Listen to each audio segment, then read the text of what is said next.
So let's say you have this dictionary and you just want to add some items in it.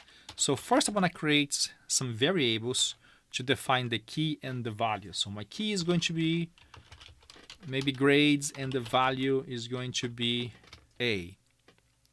So to insert into this dictionary, I'm going to use the dictionary name, so fruit dictionary. Then I'm going to pass the key and equals the value. So I'm pressing here key, which is grade, and value, which is A. And now if I print the fruit dictionary, you're going to see that I have the grade A by the end of the dictionary. So another way to do that is by the update function. So I'm going to put update here, and then I'm going to change it to curly braces, and then in between them I need a column, then close the curly braces, and then finally close the parentheses for the function. So this also works just as fine. So if I run this program, I get the grade A right here at the end. Now what happens if you use the same key? So let's say I'm going to use the same key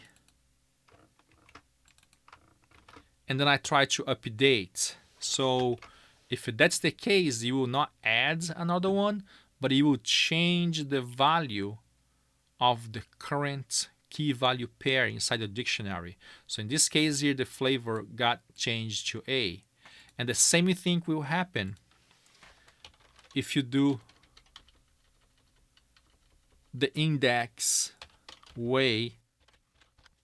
It will also change what you have there. And the reason is because there can never be a repeated key.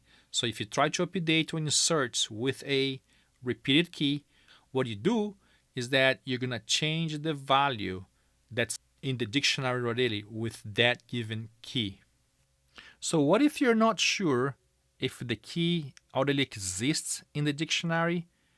If you want to check if the key already exists before you insert, so I'm going to put an if statement here. So if key not in fruit dictionary, then I'm going to add the key value pair, and else I am just going to print a message here saying repeated item not added. So now I can run this program and I have here a repeated item not added.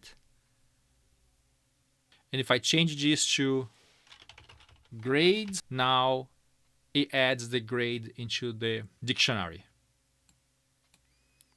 All right, so that's all for this video. Thanks for watching.